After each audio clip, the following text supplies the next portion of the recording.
우리는 부흥이란 주제로 하나님 말씀 함께 살펴보기 원합니다. 먼저 우리가 이 부흥이란 어떤 의미를 가진 말인지 살펴보고, 또 두 번째로 이 부흥이 일어나면 과연 우리 안에 어떤 일이 일어나는지를 살펴보고, 마지막으로 그렇다면 왜 우리에게 부흥이 필요한지를 함께 살펴보도록 하겠습니다. 부흥이란 무엇입니까? 이 부흥이란 영어로 리바이브라는 말입니다. 다시 말로 우리말로 번역하자면 다시 살리다, 다시 살리다라는 말입니다. 그런데 이것은 단지 육적으로 우리가 부활하고 다시 살아나는 것을 의미하지 않습니다. 영적으로 개인이 그리고 영적으로 공동체가 하나님께 대하여 다시 살아나는 것을 의미합니다. 성경에서는 이 부흥이란 단어가 단 한 번 등장합니다. 우리가 잘 알듯이 하박국서 3장 2절의 말씀입니다. 당시 하박국 선지자가 살던 그 시대는 이 여호야김 왕이 다스리던 시대였습니다. 하나님 왕국에 이미 하나님의 심판이 내려졌고 왕국은 그에 따라 가파르게 멸망을 향해 달려가는 그때에 하나님의 선지자 하박국은 하나님께 이렇게 기도합니다. 여호와여, 주는 주의 일을 수년 내에 부흥하게 하옵소서라고 말입니다. 그러니까 하박국 선지자는 이 무너져가는 예루살렘, 남유다 왕국과 이 백성들을 향해서 하나님 다시 한번 저희들에게 기회를 주십시오. 하나님 우리를 살려주십시오. 다 쓰러지고 다 무너진 것 같지만 하나님의 은혜가 우리에게 임한다면 다시 한번 우리가 하나님을 통해서 살아날 수 있습니다 라고 말한 것입니다. 다 쓰러지고 죽었던 것, 황폐했던 그 모든 것이 다시 살아나는 그것이 바로 부흥이라 말할 수 있습니다. 그렇다면 오늘 본문에서 왜 부흥이 필요합니까? 오늘 본문 주인공인 이 요시야가 왕이 될 때는 그 어떤 시대보다 부흥이 필요한 시대였습니다. 왜냐하면 그의 아버지와 그의 할아버지가 이 남유다 왕국의 아주 소문나게 악한 왕들이었기 때문입니다. 할아버지 므낫세 그리고 자신의 아버지는 무려 57년 동안을 이 남유다를 다스렸습니다. 그런데 선한 왕이 이 나라를 다스렸으면 요시야가 참으로 나라를 다스리기 쉽고 또 하나님 말씀대로 살기가 쉬웠을 것입니다. 그러나 우리 57년이란 이 세월 동안 이 극악무도한 왕들이 등극함으로 인해서 이 이스라엘의 남유다의 영적인 전반적인 것들이 다 무너져 있는 상태였습니다. 대표적으로 이 므낫세 왕이 한 가장 대표적인 이 악행은 뭐냐면은 그의 아버지 히스기야가 철폐했던 상당들을 다시 세우게 됩니다. 그리고 백성들은 거기서 하나님이 아닌 우상들을 섬기게 됩니다. 또한 그는 하나님의 성전, 예루살렘 성전 안에 우상, 아세라의 목상을 세워서 그곳으로 지나가게 하는 사람들, 즉 하나님을 향해 예배하러 나온 자들을 향해서 저기 저 아세라의 목상에게 예배해라 라고 말했던 왕입니다. 또한 그는 이 몰록이라는 다른 우상의 영향을 받아서 자신의 아들들을 불 가운데 지나가게 했습니다. 그러니까 한마디로 말해서 인신의 제사를 드린 겁니다. 그리고 그를 통해서 점을 치고 나라의 국운을 맡겼던 것입니다. 더 나아가 그는 하루에 한 명씩 자신에게 바른 말을 하는 하나님의 선지자를 죽이기 시작했습니다. 유대의 전승에 따르면 이 선지자 이사야, 우리가 잘 아는 이 선지자 이사야도 이 므낫세 왕 때에 톱으로 켜서 죽임을 당했다고 전해지고 있습니다. 이렇듯 악한 왕이 무려 7년 동안 이 남유다를 다스렸기 때문에 요시야가 불과 8세에 이 남유다의 왕이 되었는데 아주 영적으로 무너져 있고 쓰러져 있고 죽어 있던 당시에 요시야가 왕이 되었습니다. 그런데 이렇듯 영적으로 죽어져 있고 쓰러져 있던 이 시대에 하나님이 놀라운 부흥을 그들에게 부어줬습니다. 그래서 그가 모든 우상들을 철폐하고 산당들을 철폐하고 모든 백성들이 함께 하나님 앞에 나와 자복하고 회개하며 주님 앞에 나와서 다시 여호와께 나가서 저희가 여호와 하나님만을 섬기겠습니다 라고 말씀하고 돌아갔던 그것이 바로 요시야 때에 일어납니다. 그래서 우리가 오늘 읽은 본문 제일 마지막 33절에는 이 요시야로 변화된 이 유다왕국, 부흥이 임한 유다왕국의 모습을 이렇게 이야기합니다. 요시야가 사는 날에 백성들이 그들의 조상의 하나님 여호와께 복종하고 떠나지 아니하였더라. 하나님의 부흥이 임하자 그렇게 우상이 심하고 그렇게 하나님을 떠나 살던 그들이 하나님만을 섬기며 하나님만을 예배하는 모습이 변하지 않았다라고 말씀하고 있습니다. 그렇다면 과연 부흥은 무엇이기에 이렇듯 영적으로 쓰러져 있고 다 무너져 있던 이들이 다시 이렇게 회복의 역사가 일어났던 것일까요? 우리 오늘 세 가지로 함께 살펴보도록 하겠습니다. 첫째, 부흥은 하나님의 말씀이 우리 안에 요동치게 만드는 것입니다. 부흥이 임하는 첫 번째로 일어나는 현상은 하나님의 말씀이 흥왕하는 것입니다. 오늘 본문에 일어난 이 요시야 때의 부흥도 바로 이렇게 하나님의 말씀이 다시 백성들과 왕의 귀에 들려지기 시작함으로써 일어났습니다. 당시 하나님의 말씀이 전무하던 시대였습니다. 이전에 있던 악한 왕들이 이미 모든 하나님의 말씀을 다 불태우고 없애고, 그래서 이스라엘 백성들은 하나님의 말씀을 듣고 싶어도 들을 수 없는 지경에 있었습니다. 그러나 그때 요시야 왕이 성전의 보수를 시작하게 됩니다. 무너진 담을 세우고 무너진 성전을 세우면서 거기서 한 권의 책을 발견하는데 그것이 바로 잃어버린 줄 알았던 하나님의 말씀이었습니다. 학사들은 이 말씀이 바로 모세오경, 창세기, 출애굽기, 레위기, 민수기, 신명기 이 5권의 모세오경이라 이야기합니다. 제사장 hil기야가 담장을 수축하면서 모세오경을 발견하자 이 성경책을 서기관 사반에게 줍니다. 그리고 서기관 사반이 이 책이 너무 중요한 줄 알고 왕에게 가져가죠. 그리고 왕 앞에서 성경책을 읽기 시작합니다. 오늘 그 중에서 가장 대표적인 말씀이 레위기 26장 14절로 27절의 말씀을 한번 읽어드리겠습니다.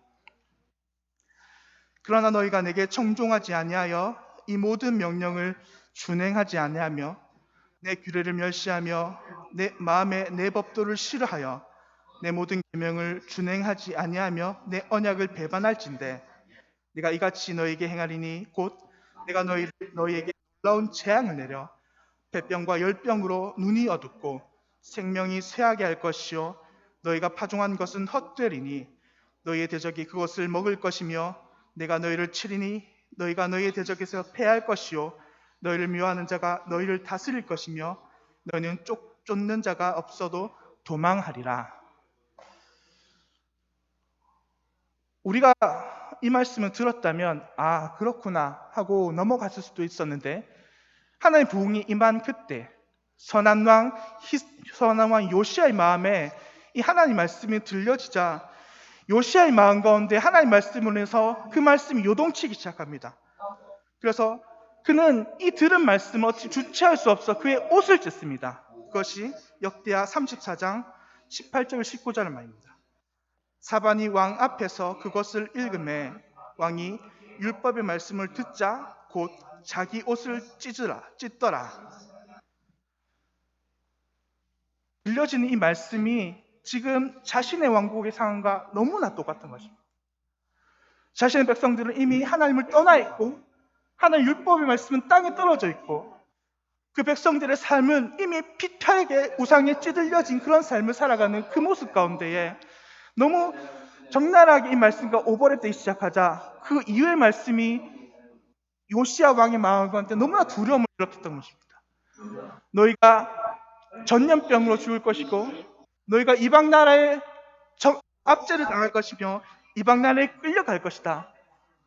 너무나 자명한 하나님의 심판의 말씀이 이 요시야의 마음에 요동치기 시작하자 요시야는 어쩔 수 없이 자기 옷을 찢고 울부짖기 시작합니다.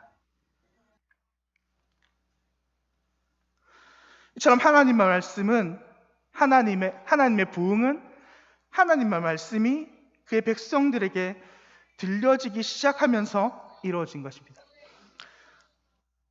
세계적으로 교회사의 역사를 찾아봤을 때도 역시나 동일합니다.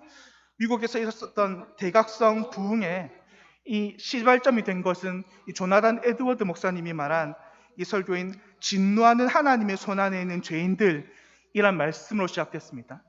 이 에드워드 목사님이 가는 곳곳마다 이 설교를 했습니다.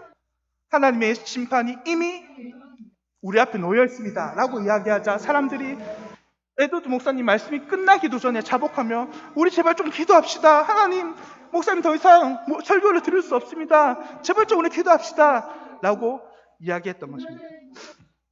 또한 영국의 부흥을 이끌었던 요한 웨슬리도 로마서의 말씀을 듣고 그가 부흥의 경험을 시작했습니다. 그가 로마서의 말씀을 듣고 이런 이야기를 합니다. 나는 심장이 신비롭게 뜨거워지는 것을 느꼈다. 나는 구원을 얻기 위해 그리스도를 그리고 그리스도만을 의지해야 한다고 느꼈다. 그리고 그리스도께서 나의 죄, 바로 나 같은 자의 죄까지도 없이 하시고 죄와 죽음의 율법으로부터 구원하셨다는 확신이 생기게 되었다. 이처럼 하나님의 말씀이 우리 가운데 떨어질 때에 부흥의 역사는 시작됩니다. 하나님 우리 가운데 그 말씀을 우리가 요동치게 하고 그 말씀을 우리를 잠잠하지 못하게 할 때에 하나님의 역사는 우리 가운데 시작됩니다. 사랑하는 성도 여러분, 우리도 마찬가지입니다. 우리에게 부흥이 일어날 때는요, 똑같은 말씀이 우리에게 들려지는 것 같습니다. 그런데 그 말씀이 매주마다 동일하게 들려지는 말씀이고 분명히 그 말씀 내가 아는 말씀입니다. 그런데 하나님의 부흥의 역사가 시작될 때는 매주마다 똑같은 말씀이라도 그것이 설교 내내 내 마음을 치게 되어 있습니다. 설교를 끝나서 교회 밖을 나가도 그 말씀이 여전히 나를 따라다니고요. 일주일간 삶을 살 때에 그 말씀이 여전히 나를 따라다니는 것입니다. 누구누구야 하나님의 말씀이 이렇다. 누구누구야 하나님의 말씀이 이렇다. 누구누구야 하나님의 말씀이 이렇다.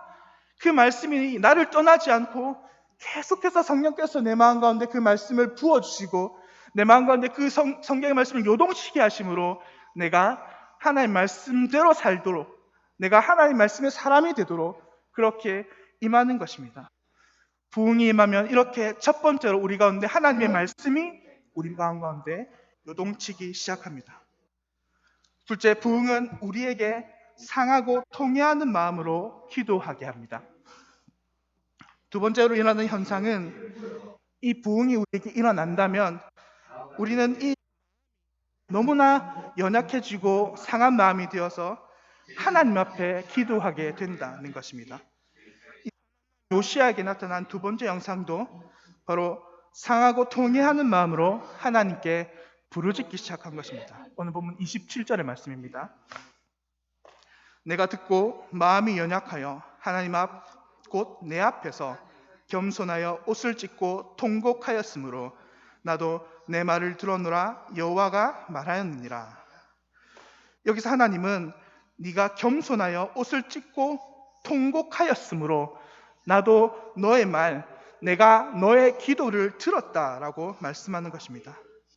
그런데 여러분, 이 본문의 말씀을 잘 살펴보십시오. 지금 이 요시야가 하는 기도가 단순한 기도, 그냥 우리가 일상적으로 하는 그런 기도가 아닙니다. 이 기도는 통곡입니다. 하나님의 말씀이 그의 마음을 요동치게 하고 그의 마음을 찌를 때에 그의 마음이 상하고 그의 마음이 통곡통해하서 하나님 앞에 통곡하는 기도를 드리는 것입니다. 그의 기도는 구체적으로 제발 우리를 살려달라는 기도였습니다. 하나님께서 제발 우리 왕국, 유다 왕국에게 긍휼을 베풀어 달라는 그런 기도였습니다. 지금까지 그들의 모습이 하나님의 말씀에 비추어 볼 때에 정확하게 하나님의 심판의 칼날이 당신 앞에 놓여 있다는 그 절박한 상황을 가슴에 품고 하는 기도였습니다. 그러므로 요시야는 남유다 왕국의 왕으로서 자신의 마음을 찢고 자신의 옷을 찢으며 하나님을 비통하게 통곡하며 기도했던 것입니다. 그러자 하나님이 그 요시야에게 이렇게 말씀하십니다. 네가 마음이 상하고 통회하였으므로 내가 너의 기도를 들었노라. 그리고 요시야가 사는 날 동안 하나님의 백성들은 하나님 떠나지 아니하고 그 나라 가운데 평화가 임했던 것입니다. 사랑하는 성도 여러분, 우리에게도 마찬가지입니다. 부흥이 나타날 때에 우리의 심령에 이런 변화가 일어납니다. 하나님의 말씀이 내 안에서 움직일 뿐만 아니라 내 안에서 움직인 그 마음이 우리의 마음을 연약하게 하고 우리의 마음을 상하고 통회하는 마음으로 만들어 우리의 지난날의 죄를 주님 앞에 회개하고 주님 앞에 통곡하며 부르짖게 하는 것입니다.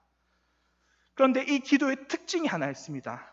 그 뭐냐면은 이 기도를 할 때에 오직 내 앞에 다른 모든 것이 사라지고 하나님 밖에 보이지 않는다는 것입니다. 오늘 요시야가 하나님 앞에 상한 마음으로 통회하는 그 기도를 드렸을 때에 그 모습을 우리 한번 상상해 보십시오. 한 일국의 왕이 자신의 옷을 모두 다 찢어서 옷은 너덜너덜해진 상태입니다. 상하고 통회하는 마음이 있으므로 그의 눈에는 눈물이 흘렀고 그의 얼굴은 온통 콧물로 범벅되어 있습니다. 많은 신하들이 자신을 볼 것이고 왕의 체면과 채통이 있었지만 요시야에게는 그건 온데간데 그런 것이 없었습니다. 오직 그의 눈에는 신하들이 보이는 것이 아니라 사람이 보이는 것이 아니라 그 앞에 하나님밖에 보이지 않았습니다. 그러므로 그는 하나님 앞에 온통 부르짖으며 기도하며 나아갔던 것입니다. 마찬가지로 하나님 앞에 우리에게 부흥이 다가온다면 우리의 기도에 사람 따위 신경 쓸 겨를이 없습니다. 우리가 흔히 부르는 예수를 나의 구주 삼고 라는 찬양의 가사처럼 세상과 나는 온데간데 간 곳 없고 오직 우리의 기도 가운데에 하나님밖에 보이지 않는 것입니다. 우리가 상한 마음을 치며 통회하며 기도할 때에 결코 우리는 사람을 의식하며 기도해서는 안 됩니다. 우리의 기도 제목이 혹시 다른 사람이 들으면 어떨까? 이런 생각을 하면 안 됩니다. 오직 나와 하나님 앞에 단독자로서 선 그 모습밖에 우리는 생각할 겨를이 없는 것입니다. 우리가 왜 기도해야 할 때 부를 겁니까? 감정을 조성하려고 부를 겁니까? 아니요. 우리가 다른 모든 것은 다 내려놓고 다른 것은 아무것도 보지 않고 오직 하나님 한 분, 우리가 당신 한 분만 바라보겠습니다 라는 의미로 불을 끄는 것이 아닙니까? 사랑하는 여러분, 오직 우리가 기도할 때에 하나님께만 집중하는 우리가 되기 바랍니다. 그러면 하나님께서 그럴 때 나도 네 말을 들었다 하고 우리의 기도에 반드시 응답하실 것입니다. 셋째, 부흥은 하나님의 비전이 공동체를 향해 퍼지게 만듭니다. 마지막으로 부흥이 하나님의 공동체, 하나님의 부흥이 임하게 된다면 그 하나님의 공동체에 하나님의 비전이 마치 불이 번지듯 퍼지게 됩니다. 하나님의 부흥은 단지 몇 사람이 타오르는 것으로 끝나지 않습니다. 하나님의 부흥은 개인을 넘어서 온 공동체의 불길처럼 퍼져나가는 것입니다. 오늘 본문 요시야 왕도 역시나 그랬습니다. 요시야 왕의 임한 이 부흥의 불길은 단순히 그의 옷만 찢은 것이 아닙니다. 요시야 왕은 먼저 자신이 이 말씀을 듣고 기도하며 더 나아가 그는 유다의 모든 장로들을 불러 모아 유다의 모든 백성들, 유다의 사람들을 함께 모아서 하나님 앞에 이 말씀을 듣고 하나님 앞에 언약을 갱신하게 됩니다. 그리고 이것이 바로 남유다의 부흥을 이끌어낸 것입니다. 오늘 본문 29절과 31절의 말씀입니다. 왕이 사람을 보내어 유다와 예루살렘의 모든 장로를 불러 모으고 여호와의 전에 올라가매 유다 모든 사람과 예루살렘 주민들과 제사장들과 레위 사람들과 모든 백성이 노소를 막론하고 다 함께 한지라. 왕이 여호와의 전 안에서 발견한 언약책의 모든 말씀을 읽어 무리의 귀에 들려주고 왕이 자기 처소에 서서 여호와 앞에서 언약을 세우되 마음을 다하고 목숨을 다하여 여호와를 순종하고 그의 계명과 법도와 율례를 지켜 이 책에 기록된 언약의 말씀을 이루리라 하고, 이처럼 한 사람의 심겨진 그 부흥은 한 사람에게서만 끝나지 않았습니다. 그들의 장로들을 넘어서 모든 유다 백성들의 일일까지 하나님 앞에 다 자복하고 동의하며 하나님, 우리가 주님 앞에 다시금 우리의 언약을 새롭게 세웁니다. 다시금 우리가 주님 앞에 자복하고 동의하고 주의 말씀이 우리 삶 가운데 새롭게 세워질 줄 믿습니다. 그 마음으로 하나님 앞에 언약을 했던 것입니다. 하나님의 부흥에 비하면 우리나라에 일어났던 1907년도의 평양 대부흥도 마찬가지였습니다. 1907년 1월 12일 평양 장대현 교회에서 블레어 목사가 고린도전서 12장 27절의 말씀을 읽고 우리는 그리스도의 몸이요 그의 한 지체라는 설교를 시작하면서부터 이 시작된 평양의 부흥의 불길이 순식간에 이 평양의 모든 거리를 뒤덮습니다. 그래서 평양을 조선의 예루살렘으로 불렀습니다. 그런데 그 불길은 단순히 평양에서만 그치는 것이 아니고 전국 방방곡곡으로 퍼져나갔습니다. 평안북도, 전라남도, 경상북도, 충청도와 한성에 이르기까지 전국 팔도 방방곳곳으로 이 부흥의 불길은 삽시간에 퍼져나갔습니다. 그 결과 태평양 대부흥이 일어나기 불과 1년 전인 1906년에 조사했던 이 그리스도인 신도의 숫자가 27,000명이었는데 1907년 평양 대부흥을 있고 난 다음에 새로운 결실자를 받았더니 무려 3만 명이 되는 새로운 결실자가 세워지게 된 것입니다. 이 사람 하나님의 부흥은 단순히 한 사람의 마음에서만 그치는 것이 아닌 그 부흥은 불길처럼 일어나서 온 공동체 안에 하나님의 비전을 이루는 꿈을 꾸게 되는 것입니다. 사랑하는 성도님 여러분, 우리가 바라기는 우리 공동체 역시 하나님의 부흥이 많은 그런 공동체가 되기를 소망합니다. 단순히 몇몇만이 하나님의 꿈과 비전을 바라보는 것이 아니라 우리 공동체 모두가 하나님의 비전과 하나의 목표를 바라보며 우리가 모두 함께 손에 손을 잡고 달려가는 그런 공동체가 되기를 소망합니다. 지난 코로나로 인해서 우리는 약 2년 반 동안 여러 가지 사역의 제약을 받아왔습니다. 우리의 목장은 목장대로 제대로 모이지 못했고 함께 나누는 식탁의 교조 또한 우리는 2년 반 동안 잠잠해야만 했습니다. 심지어는 우리가 드리는 이 예배 또한 많은 제약을 받은 것이 사실입니다. 그래서 우리는 우리의 비전인 하나님의 가족 공동체, 날마다 영혼을 구원하고 제자를 삼는 교회라는 이 표어를 실현하지 못했습니다. 하지만 이제 우리가 다시금 한 마음과 한 뜻으로 우리 모두 공동체가 하나의 비전을 품고 함께 달려나가기를 간절히 소망합니다. 하나님께서 우리에게 그 소망을 주시고 우리에게 주신 그 비전이 단지 몇 사람에게만 임하는 것이 아닌 우리 온 공동체에게 모두 퍼져 우리 함께 소망을 꿈꾸며 달려나가는 그런 경상중보교회 하나님의 가족 공동체가 되기를 간절히 소망합니다. 우리 함께 찬양하고 기도드리겠습니다.